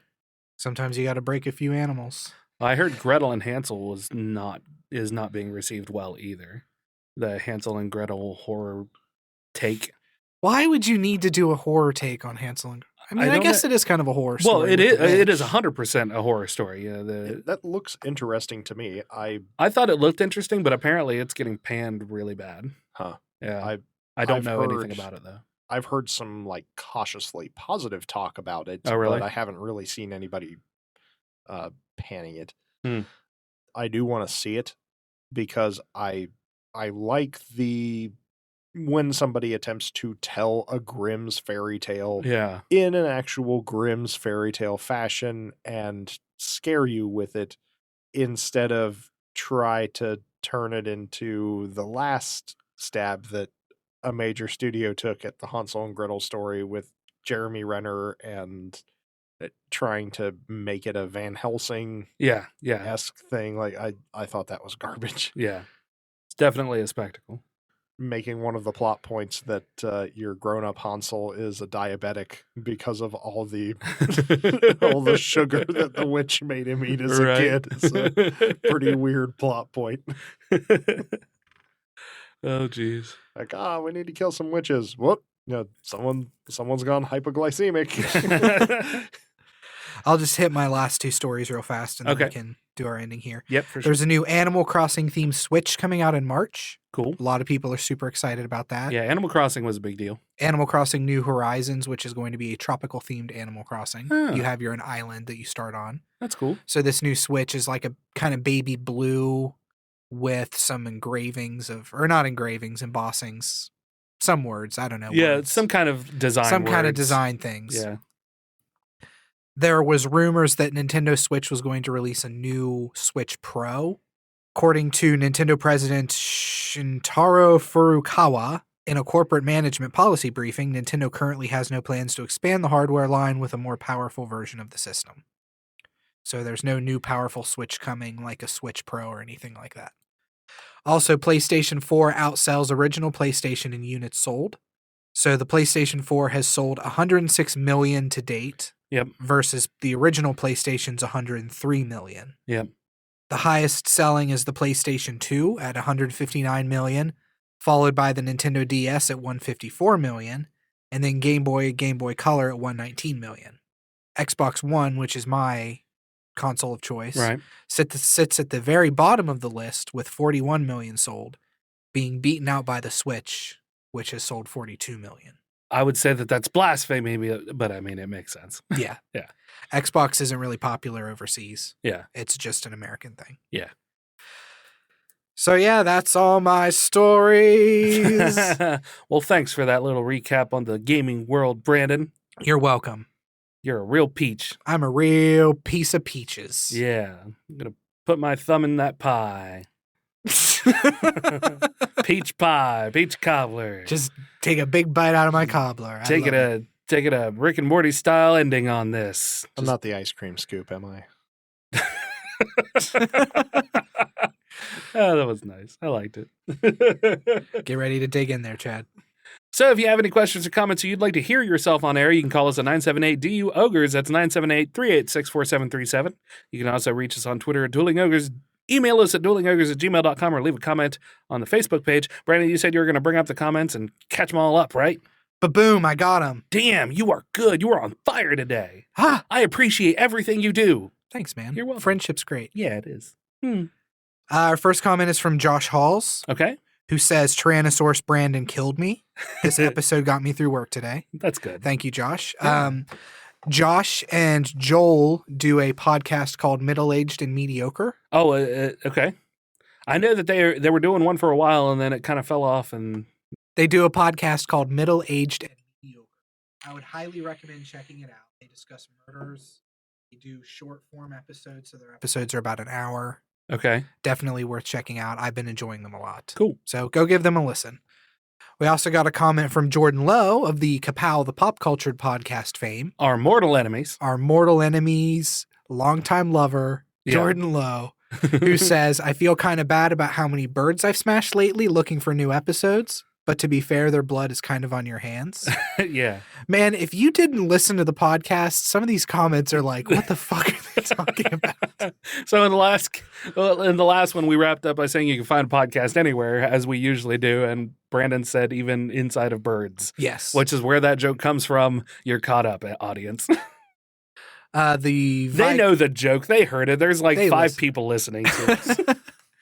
Viscount Terry W. over in the second commented and said, glad to hear you both after a long hiatus. Maybe you can manage once a month. That'd be sweet. That would be sweet. That's the plan, Terry. That's what we're going to try to do. Yep. Depending on how long it takes me to learn how to edit. It shouldn't take that long. I 100% believe that you will do this at least 50% faster than I would. Fair enough. Yeah. Rim's idea to double up on doing audiobook reviews and post them on Dueling Ogres as well as for the free copy demonstrates his drive for efficiency in a time-pressed existence. Let Brandon I gather... fail it most of the time. but I try. But it demonstrates your drive. Yeah, exactly. That's what I mean. Yeah. Let Brandon gather the majority of the potential stories to discuss for podcasts, but not all. He normally nails those. Yes. Yeah. I do nail those. There's your shout out. Me efficient, you bringing all the stories, all of them, because I brought literally nothing. You just sat with your arm in a sling, looking did. like a hot hunk of meat. Oh yeah. The Eating Diamond Man pieces of cheese. just eating pieces of cheese with your Leatherman that probably hasn't been washed in a while. Oh God, no! I wash it with my tongue when I lick it clean. That's it. That's how I stay healthy. I gotta give random germs to my white blood cells to fight. That's how you keep healthy. I mean, he could either be taking doses of probiotics or you just, lick your Leatherman. Yeah, it's like building up a tolerance to iocane powder. You gotta do it in small doses. I ate a piece of cheese that you cut me with that Letterman. You did. So did Chad. Now I'm in you. We got a new comment from the Diamond Man, Stephen Hines. Yeah. Speaking of being in somebody, who says, yes, a new episode, and it was great. Brandon, I'm ready to take you up on that offer. This was my offer for Stephen to become my beau. Uh-huh. Mm-hmm. Missy Serenity Hines and I have had a good 29-year run, but it's time to trade for a newer model. I need to check out that audiobook site, especially that Side Hustle book. Yeah. We still haven't watched the new Star Wars flick. It's hard to get excited when the last one was disappointing and the most people are saying negative things about Rise of Skywalker. Yeah. Puffy planets? Poofed. I want fluffy planets. They're round in all the right places. We had a lot of comments. That's that sound. Yeah. I remember that when I use that sound all the time, I constantly think of Opus and Bob, the comic strip Opus and Bob. Not familiar with it. It was Berkeley Breathed. I think that's how you say his last name. But he's a penguin. Oh, yeah, he's the penguin with it's not Boone County. Yeah, Is it Bloom County? County. Bloom County. County. Yeah. Boone County's the place here where people do pills. yes, Bloom County. But yeah, no, and he would I remember he would get up on his soapbox and say something, and then his butt would fall off. Oh, Opus yeah. would, and Bill wouldn't say anything except and ack. Yeah. Yeah, it just cracked me up. So anyway, that was a complete aside. Sorry. We got a comment from Nega Larry who says, if you have to ask how much the Russian robot is, you can't afford it. True. Which is very true. And Bucky just said, finally. Yeah. So yeah, those are all our comments. Thank you for everybody who commented. Absolutely. We appreciate you. We also appreciate everybody who continues to give to the Patreon, even though we are not putting out as much stuff. You can find it at patreon.com/Dueling Ogres. Chad is constantly giving us money. And by constantly, I mean once a month, he just lets it go out and goes, what the fuck is this $3 for? Or $5? What the hell is this $5 to Patreon going for? Oh, fuck. Brandon and It's such a burden supporting different members of the artistic community, but truly it's what a philanthropist is put on this world to do. I mean, that's why they call it Patreon, right? To have patrons. We'd also like to thank Bucky, Real Fat Tony on Twitch. You can find him, The Real Fat Tony, on Twitch. You can edit that to make it sound less stupid. Okay.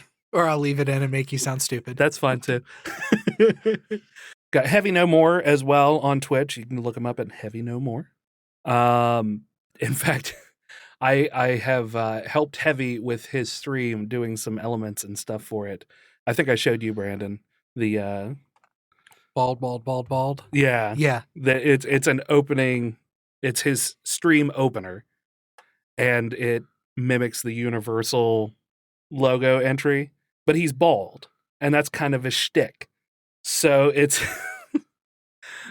his logo acting as the planet coming into scene. It's just the shine over top of a bald head, and his Heavy No More circles around the outside, and it's pretty much a beat for beat recreation of me doing the voiceover. Bald, bald, bald, bald, bald, bald, bald, bald, bald, bald, bald, bald, bald, bald, bald. It's fucking glorious. It's the best project that I've worked on. Yeah, it was really good. It was a lot of work, and it was so much fun. So we'd like to thank him as well as Stephen Hines, the Diamond Man, who is also contributing as well.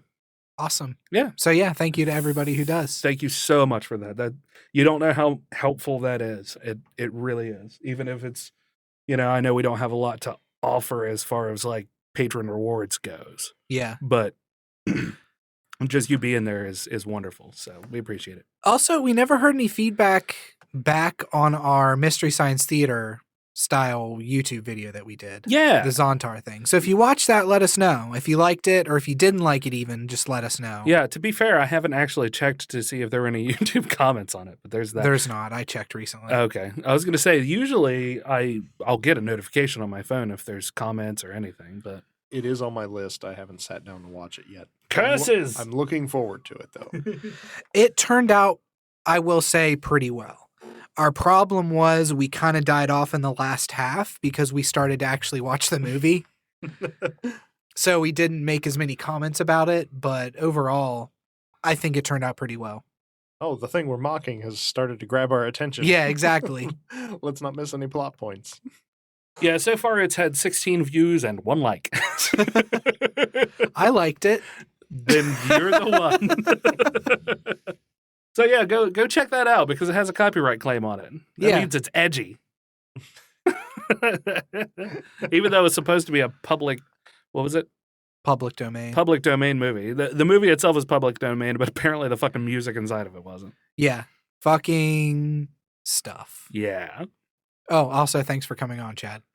Yay. Oh, by I the almost way, forgot to thank you. thank you for coming. I've been wanting to make it back. Yeah, it's always great to have you on. I think you're our unofficial third at this point. Yeah, unofficial third. Means I have to have a shtick next time, right? Yeah, you do. Yeah. Be less racist. You probably didn't hear it because I edited it all out, but Remington and Chad went off on these racist tirades. You Be can't thankful for Brandon Whoa, the whoa. editor. I cannot Listen. take his crown Yeah, away you from can't. him. You can't take that from me. You can't take my outrage at you calling me racist all the time with your low-hanging joke fruit. Yeah, I did say that Chad has to come up with his own shtick. Okay, Yeah. I'm sorry, listeners, I lied to you. It was just Remington who was really racist, and he said some things that. Well, it was his commentary Would on have- the coronavirus. And Yeah. like, He did that thing with his eyes. No. It was bad. It was real bad. No, it's really That hard was- not to really was hard before not the to do a bad accents. Asian accent right now, just to drive home your point. Yeah. Make sure to subscribe on our website at duelingogres.com for news shows and articles pertaining to some of your favorite geek news. And finally, be sure to leave us a 5-star review on iTunes because that helps to boost us higher on the Cool Kids list. Or you can find us anywhere else, YouTube, iHeartRadio, Spotify, Inside of Birds, like we said before, Mm.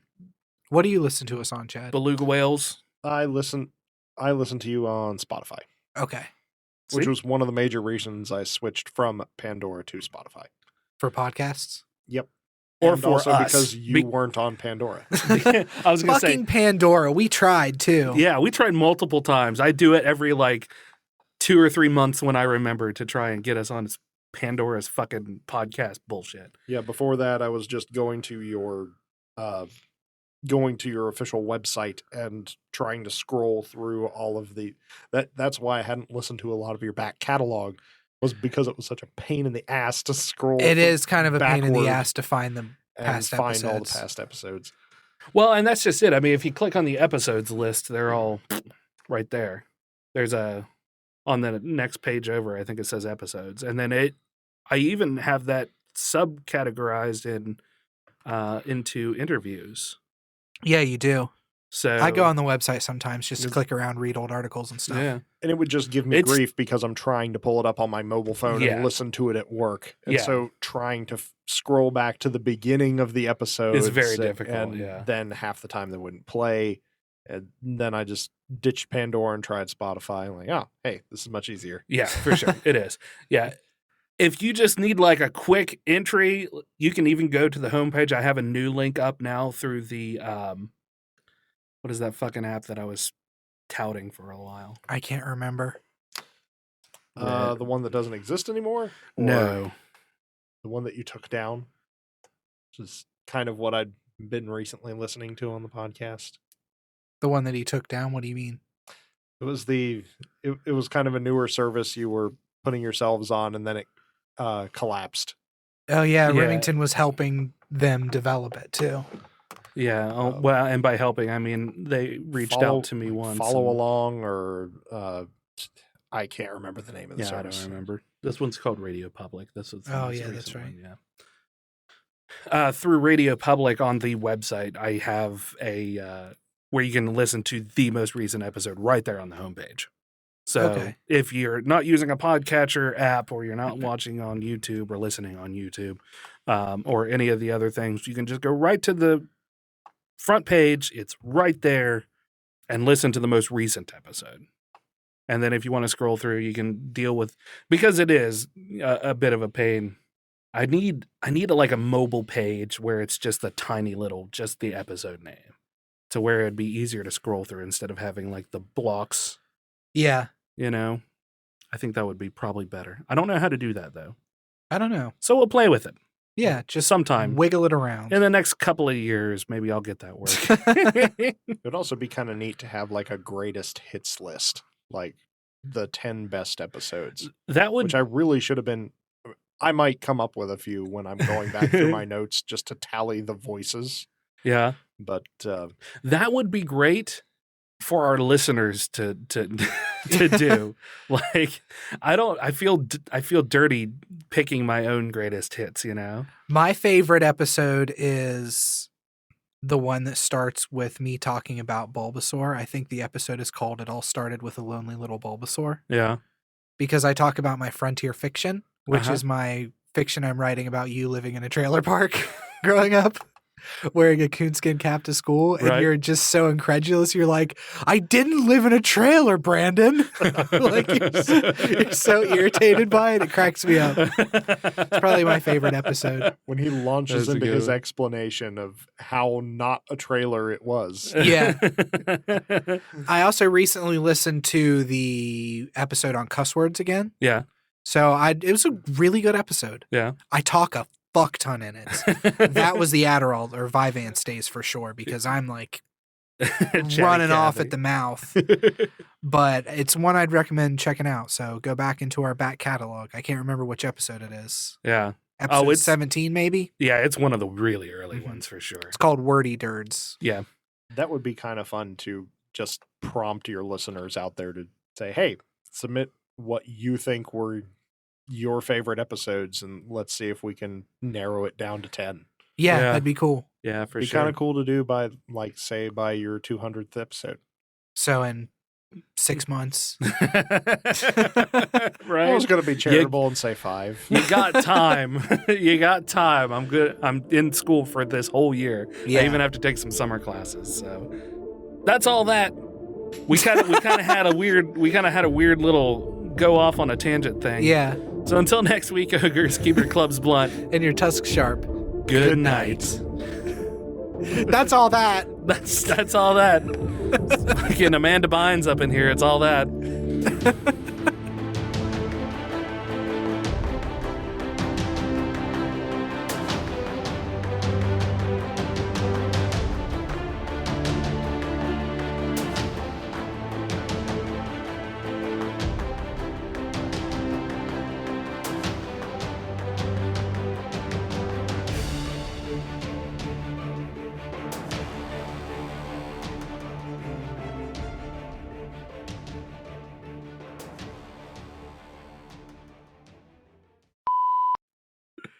Fucking Keenan and Kel. All that.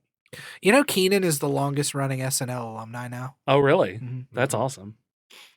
I suppose I should end this. I got to see him live once. Oh, It yeah? was fun.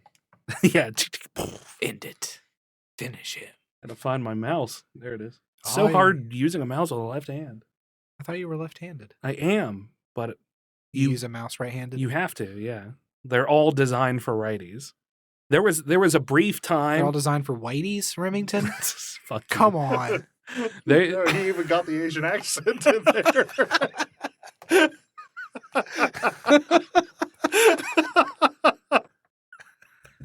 there was a time where they tried to design mouses for left-handed people, Uh-huh. and it failed because nobody would buy them, because by that point everybody had gotten used to just using a mouse right-handed. Yeah. So, also fuck you. Now I'm ending the recording. Sitting in this empty studio. I wish I had something profound to say while Remington is out of the room. I could leave him a nice auditory surprise. But, no, that's not happening. Watching kitty videos on Facebook. And research platform that might be utilized. Jesus is a long fucking sentence. Is there a method to the locations you put your foam paneling? Yes, there is. Did you move them around like as a test to see which areas were more echoey? No, I have a pretty good visual in my head of how it goes. You basically have to imagine waves coming from your mouth and where they're going to hit, and then that's where they're going to reflect from. So you're slowly turning into Daredevil. Yeah, is what you're saying. Yeah, I can see sound waves. So by the time you're 60-ish, you might be able to have a basic fist fight based on sound alone. Yeah, absolutely. I'm holding on for this. I think we should start a Kickstarter. Which is why underwater you can't hear higher frequencies. Everything sounds muddled because the lower frequencies have less struggle to travel through that medium. Science News. I think I'm right on most of that. Don't quote me on it, though. I'm never 100% right on anything. Leave that all in the episode. I will. Have you? Or you will. I don't know. It's up to you. Aren't you going to edit this one? Yeah. Speaking of higher frequencies and sound traveling underwater, have you ever heard? I know you've heard whale noises underwater. Mm-hmm. Have you ever listened to like the hunting specific clicks that some whales will use? No.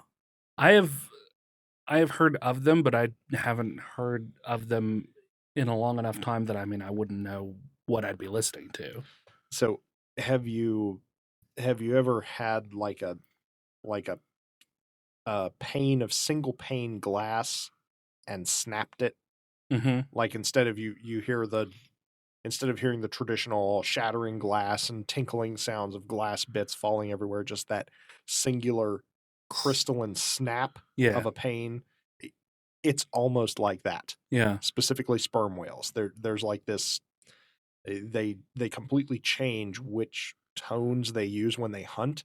And then occasionally you will hear these ka-tack noises that sound like an elongated pane of glass just cracking down the center. Yeah. Oh, wow. And I can't imagine being on the receiving end of that as something that is a lot more sound sensitive in that environment. Yeah. Because they theorize, they don't know for sure. They think it might be a method of stunning and confusing prey like squid or other cephalopods and things of that nature. So that's just a really cool thing I remember from a documentary that I saw ages ago. That is interesting. So if you have any questions or comments you'd like to hear yourself on air, I'm going to do it again. They've started a new one. Okay, cool. It's called Middle-Aged and Mediocre, where they discuss fuck me in the butthole. Okay. Fuck me right in the butthole. All right. Right in my mouth and my butthole. Both of them. So you're just going double dick me. Okay. Fuck. Bald. Padded armor +1. It's a pleasurable day to be here. It's my best run, Swanson. Wasn't bad. Thanks. Considering the fact that I haven't heard his voice in a little while, so. God, He sounds like this. He does not. Decidedly not. I was doing a voice impression of a completely different character the other day, and someone was telling me how much I sounded like Stewie from Family Guy. Oh, yeah? Like, it's been a long time since I've tried to mimic Stewie, and I even don't think I did a good job when I did. Right? I know what it was. I was trying to imitate Neil Gaiman's narration of Mr. Croup from Neverwhere, which is a really fun book if you haven't. Oh, Neverwhere's one of my favorite books. Yeah. I have the audiobook. I have the novel and I have the graphic novel, but my first introduction to it was when Asylum Comics was on 2nd Street and rented DVDs. He had like the BBC miniseries from the mid-90s that they adapted it to. That really? miniseries actually was pretty good. Yeah, I liked it. And that was my first introduction to it. And then I'm like, oh, it also exists as a graphic novel. And I read that. And I'm like, oh, it also exists as an actual book. And then just recently I found the audiobook, which is entirely narrated by Neil. I love listening to that man because he's such an easy person to listen to. Yeah, he is. Good evening, everyone. Good evening. I am Mr. Croup, and this is my associate, Mr. Vandemar. It does have some Stewie characteristics, yeah. Just a little bit, yeah. Yes, if you just force it a little bit more through the throat, then you'd get it.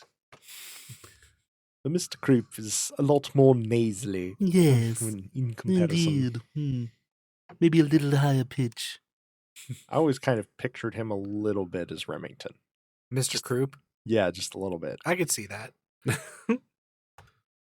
A very psychotic version of Remington. Yeah. A more psychotic version. I'm more psychotic, yeah. I'm not that psychotic. Okay, I feel comfortable with that. That way I can see you both and I can work the angle, Shaft. work the angle of the mic. Oh, angle. Yeah. Or the shaft, whatever. Whatever tickles your pickle, Brandon. Something's getting worked. That's all I know. Yeah, and it's not going to be me. It's not going to be pleasant for anybody. Participants or observers? All right, we need a word. Shaft. No. Welcome to the shaft. Shafted? Shafting? Sunday evening, Earth date, whatever the fuck day it is. Shafting. Should we pick a word that kind of corresponds with it being Super Bowl Sunday, even though none of us here really care about that? Footing ball. Perfect. Okay. Ball footing. Ball footing. Ball footing. Sounds like a Sexual deviancy. yeah. Man, I love that girl, but she's really into ball footing. Yeah. She's just stamping on Menards, man. I don't know. I mean, I let her do it, and it's fine. But I don't know. She's really into it. I think she has daddy issues. Oh shit! He's closing the door. You hear the echo? Drives me nuts. Yarr, driving me nuts. I don't think the heater will kick on. I think we should be fine. Good. Good. All right. I don't want your bats to freeze. Yeah, right. Fucking right. Fucking assholes. Oh, God, Still haven't given you superpowers? No, it's going to be expensive. It's better than the stink bugs. Yeah, at least the stink God, I bug, hate or at those least the things. bats stay in there. There's fucking stink bugs all over the place. Last time we recorded, like 3 of them fell on Brandon. One of them was crawling in my coffee, like on the outside of my coffee. And then another one was here. So Remington picked it up, and then I felt one in my neck, and Remington grabbed it off of there too. Yeah. It was like stink bug apocalypse. Whenever it warms up and they start coming out in droves, Yeah. they'll like land on my face when I'm asleep. Oh, they drive me Yeah. nuts. Yeah, it makes you wonder how many you end up eating in a night. Oh, God, I would know. Just the god awful stench they give off. If you like, I've had them land in my drinks before Mm-hmm. and not noticed, and then take a drink. It's like, oh God. Ugh. If that had happened, I had that happen with me with coffee. Only Yeah. I drank the stink bug and then spit it out. Ugh. It was disgusting. Yeah. My newer puppy chases them. Right. I think chiefly because of the buzzing noise they make. Yeah. Oh, yeah. But yeah. as soon as one flies into the room, she's just locked on target, and she will chase it down and then just like not really bite it, but she just kind of mouths it and spits it out, and then picks it up again, spits it out. I don't know what's wrong with her. She's a dog, and that's what mental. dogs do. Just mentally. All dogs are dumb. No matter how well you train them. And she's also gone after skunks multiple times. Oh, yeah. Kaya totally wants to go get those kitties. Because that's part of it. She thinks that they're a cat. She'll learn very quickly that they are not. February 2nd, 2020.